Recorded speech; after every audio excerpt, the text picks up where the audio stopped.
పరిశ్రమలంటే కొన్ని ప్రాంతాల్లోనే కాదు, వెనుకబడిన ప్రాంతాల్లో రావాలి. నీళ్లంటే కొన్ని ప్రాంతాలకే కాదు, కరువు ప్రాంతాలకు రావాలి.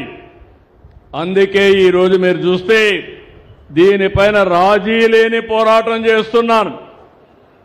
మొన్నే రాయలసీమ, ఒకప్పుడు రాళ్లసీమ ఎడారిగా మారిపోతుందన్నారు.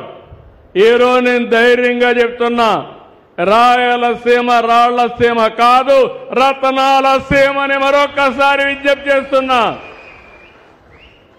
ఎప్పుడు కూడా మార్కాపురం ఏరియా, కనిగిరి, మార్కాపురం, గిద్దలూరు,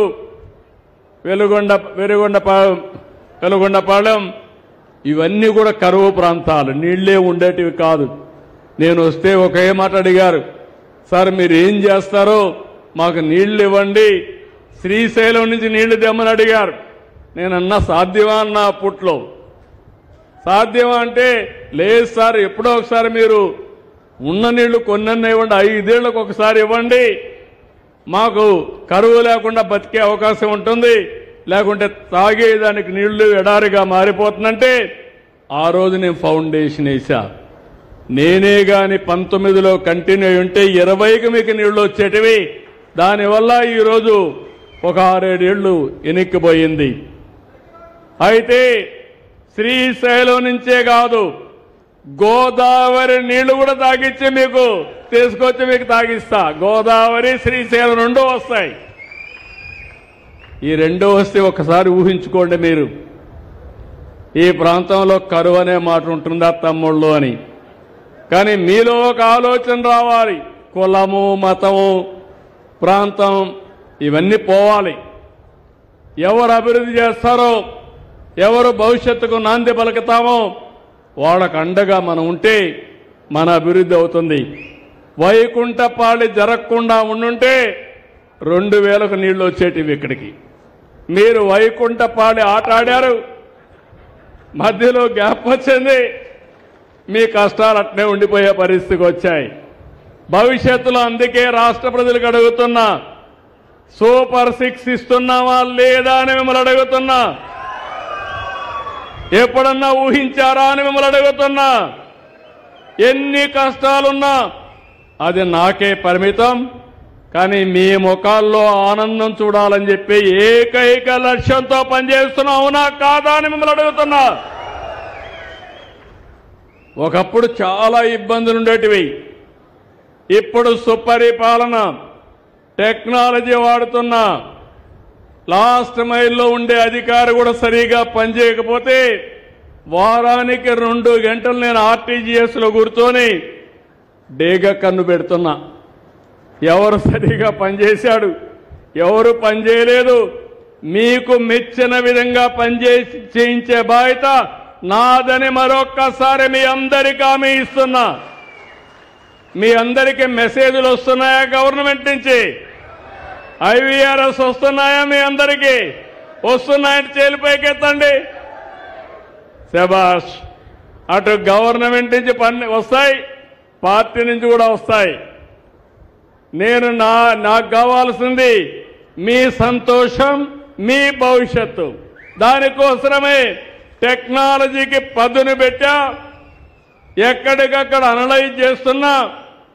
రేపు రాబోయే రోజుల్లో నన్నెవ్వడూ మోసం చేయలేరని మరొక్కసారి మీ అందరికీ హామీ ఇస్తున్నా. ఇది మంచిదవునా కాదా? దీనివల్ల మీకు లాభం అవునా కాదా? ఏ పనికి ఎక్కడికి పోయే పని లేదు. నీ ఫోన్ చాలు, పక్కన MRO ఆఫీస్ ఉంటే అడుగు పెట్టక్కర్లా. నీ ఫోన్లో కొడితే నీకు ఏ సర్టిఫికెట్ కావాలన్నా నీకు ఇప్పించే బాధ్యత నాదని మీ అందరికీ హామీ ఇస్తున్నా. టికెట్లు కావాలన్నా, దర్శనానికి ఏర్పాట్లు కావాలన్నా అన్నీ కూడా ఆన్లైన్లోనే బుక్ అయిపోతాయి. ఆర్టీసీ బస్సుల్లో ఫ్లైట్ టికెట్స్ కానీ, రైల్వే టికెట్స్ కానీ అన్నీ వచ్చేస్తాయి. కాబట్టి మీకు ఏ బాధ లేదు. కానీ మీరు ఇంట్లో పడుకొని సోమరిపోతులైతే మాత్రం అక్కడి నుంచే ప్రాబ్లం స్టార్ట్ అవుతుంది. హార్డ్ వర్క్ మానేయండి, స్మార్ట్ వర్క్ చేయండి. నేను అండగా ఉంటా.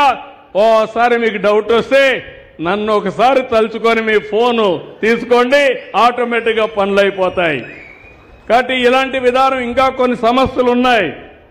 వారసత్వంగా వచ్చిన సమస్య రెవెన్యూలో ఎంటాడుతా ఉంది. దాని మీద కూడా శ్రద్ధ పెట్టా.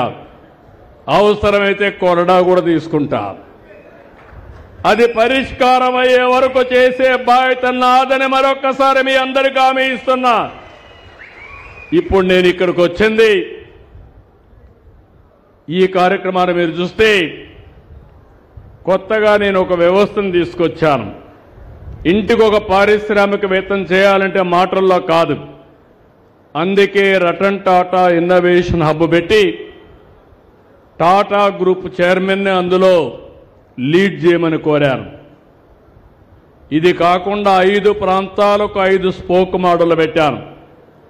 విశాఖపట్నం 3 జిల్లాలు, రాజమండ్రి గోదావరి జిల్లాలు, విజయవాడ గుంటూరు కృష్ణా జిల్లా, తిరుపతి, ఇక్కడి నుంచి ప్రకాశం, నెల్లూరు, తిరుపతి, రాయలసీమ మొత్తం కలిసి కడప, కర్నూలు, పాత జిల్లాలు అనంతపూర్ కలిపి అనంతపూర్లో పెట్టాను. విశాఖపట్నం జీఎంఆర్ లీడ్ చేస్తాడు, రాజమండ్రి గ్రీన్కో లీడ్ చేస్తారు, విజయవాడ మెగా లీడ్ చేస్తారు, తిరుపతి అదాని లీడ్ చేస్తారు. అదే మాదిరిగా అనంతపూర్ వచ్చి జిందాల్ లీడ్ చేస్తారు. ఇందులో ఒక యూనివర్సిటీ కూడా తీసుకొచ్చాం. తిరుపతి ఉందంటే ఐఐటిని తీసుకొచ్చాను. ఇలాంటి యూనివర్సిటీలు తీసుకొచ్చి అదే మరి వెంచర్ క్యాపిటల్ తీసుకొచ్చాను. అంటే ఎవరైనా పెట్టుబడి లేకపోతే మీ షేర్ కూడా వాళ్లే పెట్టే విధంగా వెంచర్ క్యాపిటల్ కూడా తీసుకొచ్చాం. ఇంకో పక్క మెంటరింగ్, మీకు ఎప్పటికప్పుడు గైడ్ చేయడానికి మెంటర్స్ని కూడా తీసుకొచ్చాం. వీళ్ళందరినీ తీసుకొచ్చి అక్కడ ఒక బ్యాంకర్ను కూడా పెట్టాం. ఈరోజు ఒక ఎంఎస్ఎంఈ పెట్టాలంటే తమ్ముడు ఇప్పుడు ఎంఎస్ఎంఈ పెడుతున్నాడు. గవర్నమెంట్ ఆఫ్ ఇండియా గ్యారంటీ అడగకుండా 80% వాళ్లే డబ్బులు రీఎంబర్స్ చేస్తారు ఎవరన్నా కానీ సిక్ అయిపోతే. దానికి 15% నేను యాడ్ చేశాను రాష్ట్ర ప్రభుత్వం నుంచి. అంటే బ్యాంకులకు గ్యారంటీ 95% ఎవరైనా కానీ సరిగా చేసుకోలేకపోతే ఆ డబ్బులు కట్టే బాధ్యత గ్యారంటీ మేము ఇచ్చామని మీ అందరికీ విజ్ఞప్తి చేస్తున్నాను. కాబట్టి డబ్బుల ప్రాబ్లం లేదు. మీరు చేయాల్సింది దీంతో మీరు చూస్తే జిల్లా వారికి ఒక సొసైటీ ఉంటుంది. తిరుపతిలో ఇది ఉన్న జిల్లా కలెక్టర్, జిల్లా మంత్రి జిల్లా లెవెల్లో వాళ్ళు చేస్తారు. నియోజకవర్గంలో ఎమ్మెల్యే ఒక స్పెషల్ ఆఫీసర్ని పెట్టి ఇలాంటి ఇండస్ట్రియల్ పార్కులు పెట్టాం. ఇక్కడి నుంచి మీరు చూస్తే స్టూడెంట్స్ స్కూల్లో ఉన్నారు, కాలేజీల్లో ఉన్నారు, మా డాక్రా సంఘాలు ఉన్నారు. నేనే ఒకప్పుడు డాక్రా సంఘాలు పెట్టాను. మా వాళ్ళ దగ్గర డబ్బులు బాగానే ఉన్నాయి. ఆ రోజే పొదుపు ఉద్యోగం నేర్పించాను.